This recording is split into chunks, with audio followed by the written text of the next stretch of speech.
There's a kind of chosen one most people never talk about. Not the blissful mystic on a mountaintop, not the peaceful sage surrounded by flowers and chants. No, I'm talking about the ones who walk through fire with no one watching. The ones who were born into chaos, abandonment, betrayal, and darkness, and didn't just survive it, they became something else inside it. We don't get medals, we don't get temples, but we are real.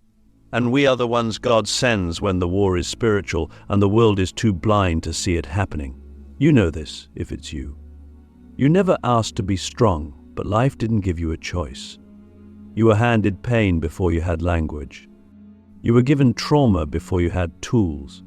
And something deep in you, something ancient, refused to break. You bent, you bled, you even lost yourself. But you didn't die, not in the way the darkness wanted, because you carry something rare, something terrifying to the forces of illusion. You carry God's darkest and strongest warrior power. And it's not what you think. It's not about being a soldier in the traditional sense. It's about being a force of transmutation. You don't fight with swords or bullets. You fight with presence, with silence, with endurance, with truth. You destabilize the demonic with your existence. That's the first thing people don't understand about chosen ones like us. We are born into battlefields, not gardens. We are raised in environments where the air itself is charged with fear, scarcity, shame, or rage. Why? Because our souls came here to cleanse it, to walk into the generational curses, the ancestral wounds, the collective sickness, and swallow it whole. Not to be consumed by it, but to transform it. This is the mark of God's true dark warriors. We are not here to avoid the abyss, we are here to walk through it and carry the light back out. Let me ask you something only the chosen will understand. Have you ever stood in a room full of people and felt like you were the only one awake? Have you ever seen through the mask someone was wearing before they even spoke? Have you ever felt evil in a space where no one else noticed it and had to pretend you didn't feel it just to keep the peace? That's not paranoia. That's spiritual warfare detection, one of the first signs that you're being activated. Because chosen ones like us don't just sense darkness, we disturb it. Our very presence vibrates with a frequency that unravels the illusions others have built their entire lives around. That's why people either cling to us without knowing why, or push us away with fear they can't explain. But make no mistake, this path isn't glamorous. It's brutal. It's lonely. It's full of initiations that no one sees. We're not given timeouts, we're thrown into rooms full of chaos and expected to remember who we are in real time. And still we rise. Not because we're better, but because we're chosen not for comfort, but for consequence. The second power of God's darkest warriors is that we are vessels of divine consequence. When we show up, things shift, truth comes to the surface. Shadows lose their hiding places. And it's not always welcomed. In fact, it's usually punished before it's honored. But here's where it gets even deeper. The third power we carry is emotional alchemy under pressure. We don't just feel deeply, we transmute deeply. While others run from pain, we sit in it, we let it burn, we let it teach, and eventually, we let it rebuild us. This is how we become unshakable. Not because we avoid suffering, but because we integrate it.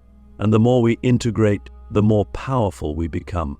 Every betrayal becomes a blade in our spiritual arsenal. Every heartbreak becomes armor. Every loss becomes a lens that sharpens our vision. Until one day, we walk into rooms and people feel something they can't name, but they respect it. And maybe you're wondering why your life has been so intense. Why the lessons come harder. Why the love feels rarer. Why the peace you crave always seems just out of reach. The truth is, you're not being punished. You're being refined. Like steel in fire. Like diamonds under pressure. Because the kind of power you carry can't be given cheaply. If you were to receive it without the tests, you'd misuse it. You'd destroy yourself or others. But now you've been tempered. You've been broken open, not down. You've been carved into a vessel that can hold holy fire without burning others unless they choose to stand in it. So let me ask you something even deeper. What if your darkness wasn't a flaw to fix but a forge to awaken your divine power? What if the pain wasn't punishment but preparation? And what if your loneliness, your rage, your shadow was evidence that you were never here to be normal, you were here to be legendary? Because that's what this is really about. Not fame, not followers, not enlightenment as some trendy label. This is about becoming dangerous to the forces that enslave consciousness. This is about being so aligned with divine truth that your mere existence becomes a threat to every lie. This is about becoming a warrior of God, not soft, not passive, not always positive, but true, relentlessly true. And in that truth, you become untouchable. You are not broken. You are forged, and your time is coming. Click subscribe to this channel to get more profound spiritual lesson. If you've ever looked at your family and thought, why am I the only one who sees this? You're not crazy. You're chosen. But not just chosen for a mission, chosen for a bloodline. You weren't dropped into your family by accident, and you didn't inherit their pain by chance. You were assigned. You were deployed. Because you are the reversal code, the interruption, the anomaly in the pattern. You are the one sent to burn the script that has been passed down for generations, and not with ease, but with fire. Real chosen ones who carry God's darkest and strongest warrior power are not sent to fix their families. They are sent to end cycles. Cycles of abuse, silence, addiction, scarcity, betrayal, emotional neglect, spiritual ignorance, all of it. And here's the thing nobody wants to admit. Ending a cycle doesn't look pretty. It doesn't look like healing circles and forgiveness quotes. It looks like chaos. It looks like you being misunderstood, blamed, alienated, and attacked for simply refusing to play the game. It looks like you walking away from people you love because staying would mean dying slowly in the name of duty. You were born into dysfunction not to normalize it, but to expose it. And that exposure threatens everything. Because when you stop pretending, the whole system starts to tremble. The silence breaks, the lies unravel, the masks slip. And people don't like that. So they will project, they will shame, they will call you the problem. But deep down they know you're the one who sees clearly. And that clarity carries the frequency of divine disruption. That's why they can't look you in the eyes for too long. That's why they gossip about you when you're not in the room. That's why you've always felt like the outsider, even among those who share your blood. But let me tell you something sacred. They may never thank you, but your existence is saving them. Not by sacrificing yourself, but by refusing to be them. Every time you say no to their patterns, you're cutting the cord. Every time you walk away from toxicity, you're building a new blueprint. Every time you choose truth over comfort, you're creating a new frequency for future generations to live in. This is not just healing, it's cosmic surgery. You are altering the DNA of your lineage through your choices, your boundaries, your pain, and your power. And that pain? That's your initiation. The suffering you've endured wasn't just personal, it was ancestral. You've been carrying wounds that didn't start with you. Nightmares born in the bodies of your grandmother, your father, your great-great unseen ancestors. But here's the divine twist. Because you felt it, you can end it. And ending it doesn't mean making everyone happy. It means becoming the spiritual firewall between what was and what must never be again. Have you ever felt like you were born centuries too early or decades too late? Like you don't belong anywhere? That's because your soul spans time. You are both the culmination of the past and the ignition of the future. You are the bridge, and bridges get walked on. But they also carry the weight of transformation. So yes, you've been walked on, betrayed, gaslighted, invalidated, but still you stand, still you rise, still you refuse to become what broke you. That refusal, that's the power only God's darkest warriors are trusted with. But let me ask you something that will crack open your soul. What cycle are you still protecting because you're afraid of being alone on the other side of it? Who are you still trying to fix, even though their pain keeps poisoning you? And what if your mission was never to save them, but to survive them, and then build something they'll never understand, but your descendants will thrive in? This is not about revenge. This is not about proving anyone wrong. This is about becoming the proof that healing is possible, that freedom is real, that the curse ends with you. And yes, it's heavy. Yes, it's lonely. Yes, it will break your heart again and again. But every time it breaks, more light gets in. Every time it breaks, your soul becomes more precise. Every time it breaks, your spirit sharpens into something that evil can't hold on to anymore. You don't just carry light, you carry holy fire. And that fire doesn't just illuminate, it consumes. It consumes lies, illusions, patterns, programs, and pain. You are not here to keep the family together. You are here to let the old version of it die, so something real can finally be born. You are the bloodline reversal code. You are the sacred disruption. And your life, your very breath, is an exorcism of everything that kept your ancestors in chains. There's a silence that doesn't feel peaceful. It's not the kind you find in a quiet forest or a meditation retreat. No, this silence is heavier, thicker. It stretches across years. It echoes in rooms where you should have been seen, where you should have been loved, and instead you were invisible. It wraps around you in moments when you're screaming inside but no one hears. That's silence. That's not punishment. That's training. It's armor. Because the chosen ones who carry God's darkest and strongest warrior power are not trained in temples, they're trained in isolation. You know what I mean? The loneliness that follows you even when you're surrounded by people. The feeling of not belonging anywhere you go. The friendships that fade for no reason. The relationships that collapse under the weight of your truth. The constant sensation that you're too much and somehow not enough at the same time. That's not a glitch in your journey. It is the journey. Because when God chooses a warrior for the deepest battle, He doesn't train them in the crowd. He trains them in the wilderness. Away from noise. Away from comfort. Away from the applause. Why? Because a warrior trained in silence learns to hear only one voice. The voice of God. If you've been rejected, if you've been cast out, if you've been left behind good, that means you're being distilled, purified, emptied of everything that isn't yours, so that what is yours can rise without interference. Because chosen warriors don't just need strength, they need clarity. You're not just here to fight, you're here to see, to discern, to walk into spiritual battlegrounds and read the terrain with the eyes of the unseen.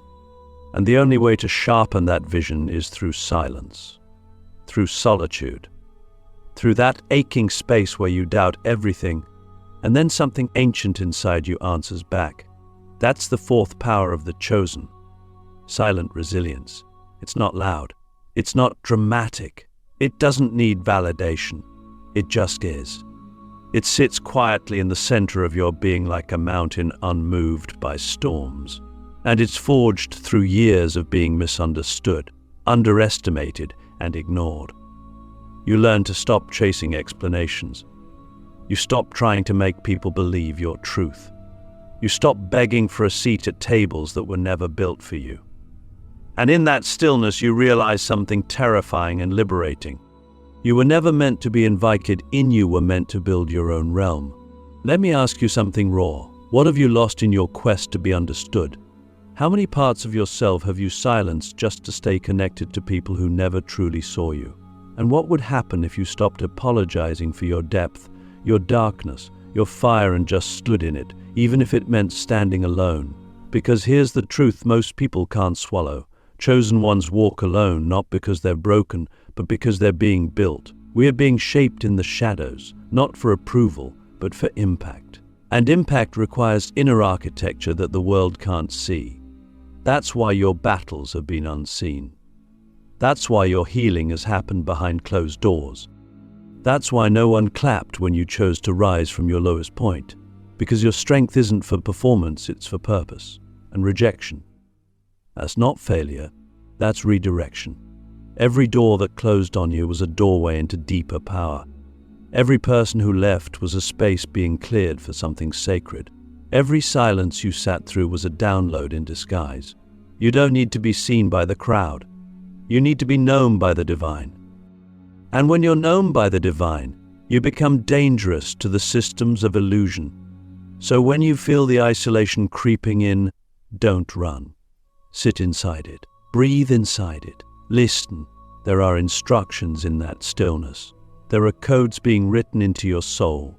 And one day, when it's time to move, you'll carry a frequency that can't be faked, a power that can't be bought, a knowing that cannot be shaken by any external storm. You are not alone. You are in initiation.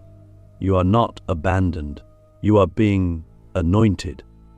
And the silence? That's not emptiness. That's God whispering secrets only warriors are trusted to hear. There comes a moment in the journey of every chosen one when silence turns into strategy. When the long years of pain, isolation, rejection, and fire stop feeling like suffering and start feeling like preparation. That's not a coincidence.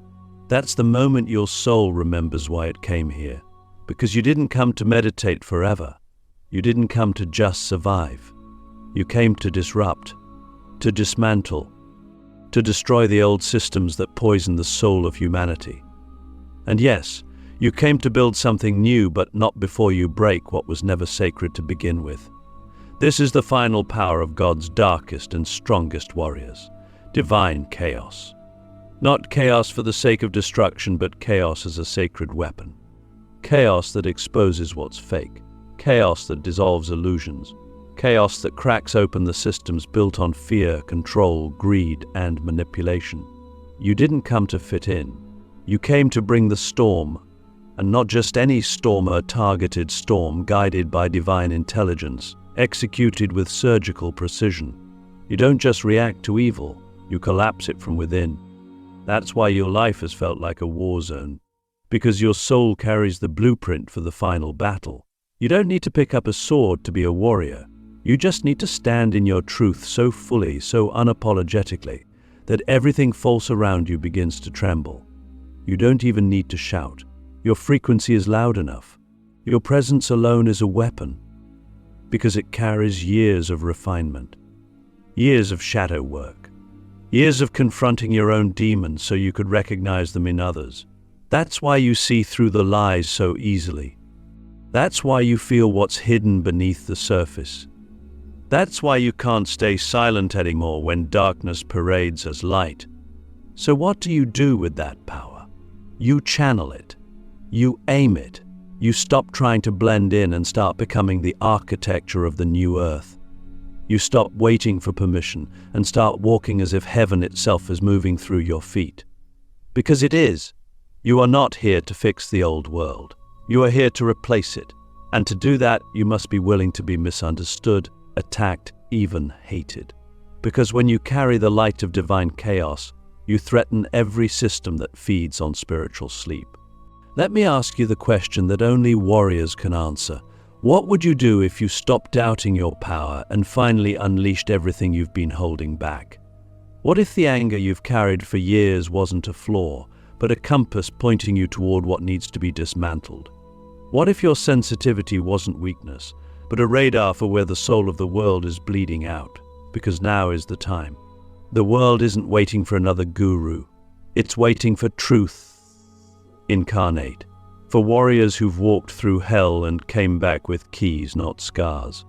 For souls who don't just talk about love and light, but who embody fire and shadow with sacred purpose. You may never be accepted by the mainstream. You may never be safe in temples built to protect comfort over truth. But you were never meant to be safe. You were meant to be effective. And effectiveness sometimes looks like divine destruction before it looks like peace.